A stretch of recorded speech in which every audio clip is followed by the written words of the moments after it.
this question and answer session again. So we've had several of these actually. Pony or horse dragging its hind feet, i.e. wearing its tail away. I'm going to put some pictures up of horses that have been here that have had this problem and how I've got over it. And there is different remedies for different horses, but you've got to ask yourself, why would it? Well, obviously it's not picking its feet up as it should, but why is that?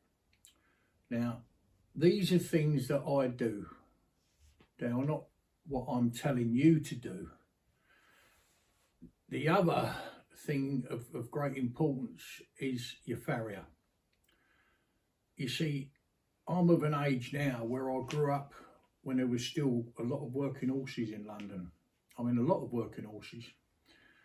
I can think of like, there was, I think, Army and Navy store, had one, Fulton and Masons had a couple. There was still a lot of contractors about using horses. When I was a little child, I was coming over London Bridge, going off to a big market there for horses, just the other side of the river, the south side of the River Thames. And there was two big shires coming over there in the fog, very foggy in those days in London. And they had Jaffa oranges on, great big load of Jaffa oranges on a big four-wheel dray with two shires. So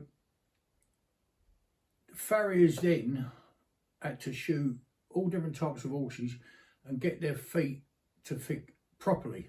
So there's a famous shoe shop here in the south, or well, it's very well known. I get my stuff there. It's expensive, yes it is, but when you go there, they'll fit a shoe to you, to a human, yeah, and they will have maybe 2 or even 3 different width sizes, and you know what you're going to use the shoe for, etc. So, or you could go to any shop, couldn't just buy them off the shelf.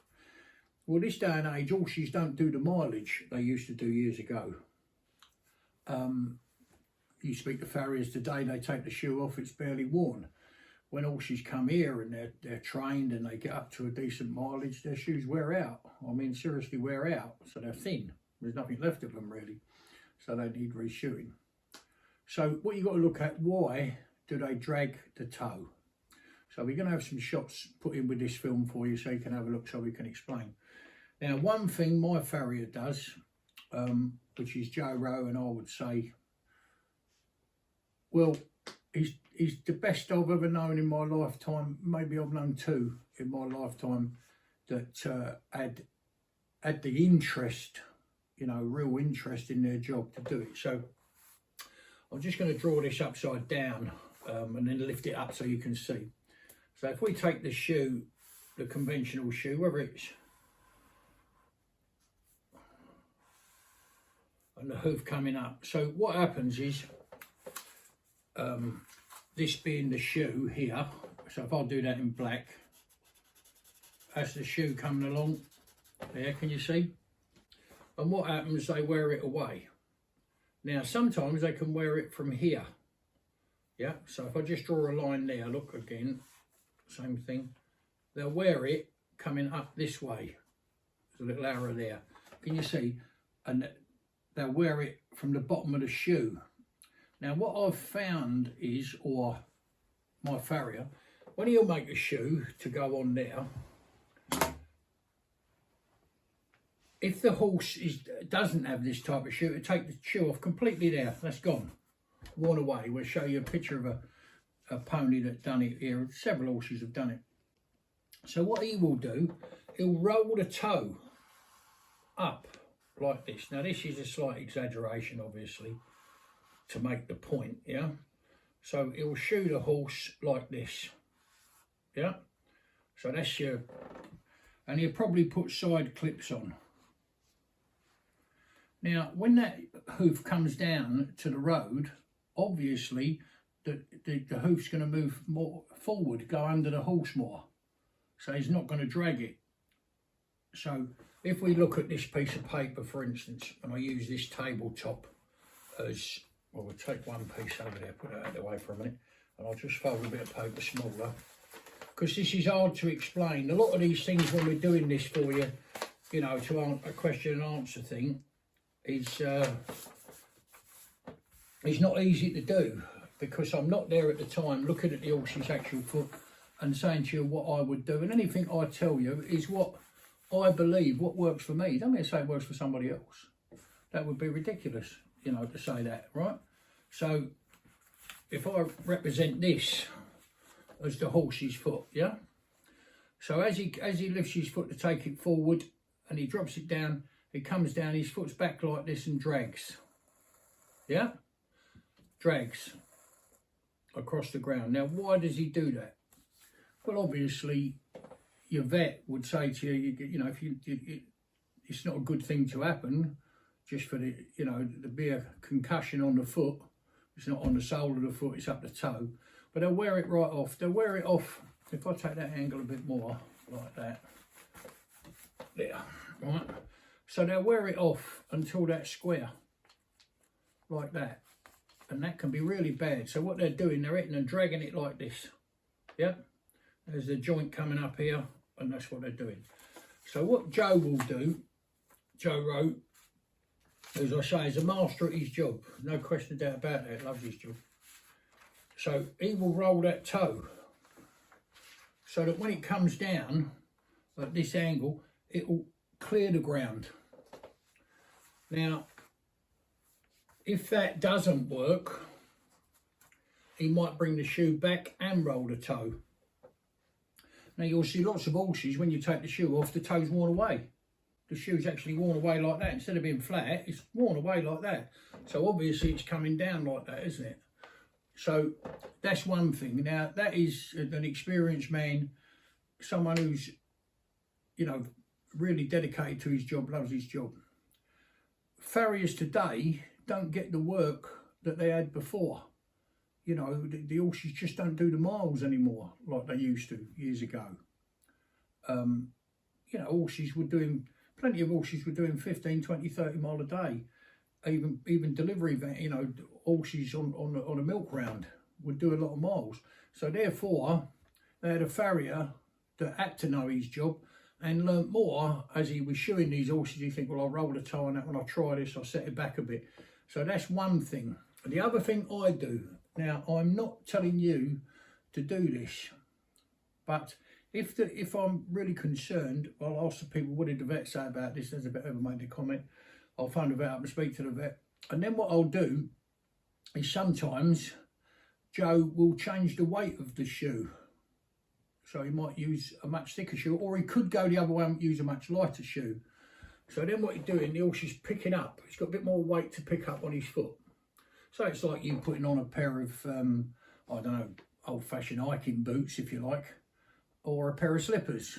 The difference is there. So you've got the weight that's going to help you to move it. The other thing I do, which I can't recommend for you to do, because it's only because the experience I've had over the years, and I've had the equipment made to do it. So sometimes what I'll do is just add a little strap around the horse's leg, just like a brushing boot maybe, and that'll have pockets in it to take weights, much the same as a racing saddle. So then when you work your horses on the lunge, they're developing the muscles that pick up. But there's no point in doing that if the pelvis is out for some reason, you know, or there's any other problem. That, you know, there can be all sorts of problems.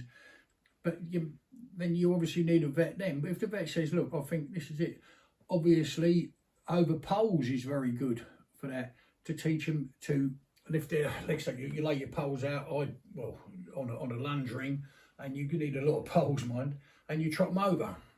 And then a good thing to do then when you're doing that is to have some little blocks of wood made. I'll just draw that again, because sometimes my drawing's not very good, but I'll show you what I mean. So say you've got a jump pole like this big, yeah? What I do is have some blocks made like this, yeah? To sit under them. Can you see if I hold that up? So now you've raised that by that. So if this is 6 inches across, now it's 9 inches, isn't it? Yeah? These blocks are not hard to make. You know, people now got all them jigsaw things in it. I mean, I couldn't particularly do it.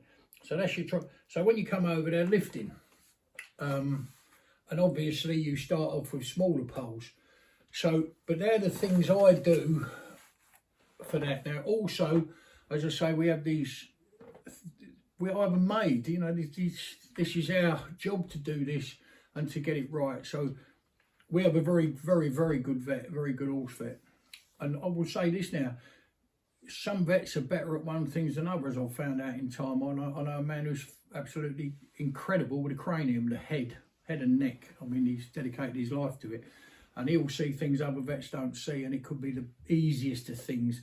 One thing I remember, once horse come here, couldn't get his head carriage right. He was uncomfortable with the bridle. I went all over it. I think that's his teeth. It's got to be his teeth. It's got to be his teeth. I was totally wrong.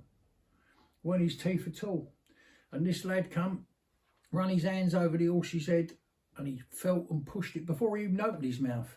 All over his head, his neck, moved his head in, back, you know, lifted it up like that. And then he isolated it down to one ear. And what it was down inside the ear, had a great big boil, you know, like an abscess, if you like, down inside the ear. And he just sedated the horse a little bit and just prodded down to it, and the muck just run out. I put the bridle on the next day, and the horse was as happy as anything. So it's the same thing. So when you got, like with a farrier, you got someone who's really good at his job and got the years of experience. I'm not saying young farriers can't do it, but they never get challenged very much. They don't get challenged anymore, as they were years ago when horses was doing a tremendous amount of mileage, pulling weight, you know, or being ridden even back in the day. So that's the things I do. So just to go over that, roll a toe. You cannot tell a farrier what to do. You know, that's an impossibility to tell a farrier what, you know, what to do. And it's a farrier's his job. You know, you can't go into the dentist and say, I want that tooth took out rather than this one, can you? I mean, that'd be silly. So, you know, every man to his own. But in my experience, I've found those things. If you said to me, I wouldn't give you or lend you or anything the little brushing boots with the weights in, because it's very hard to you know, to get that right. You can rub the horse's leg, all sorts of things can go wrong, make them sore if you don't know what you're doing, right? And it's taken me a long time.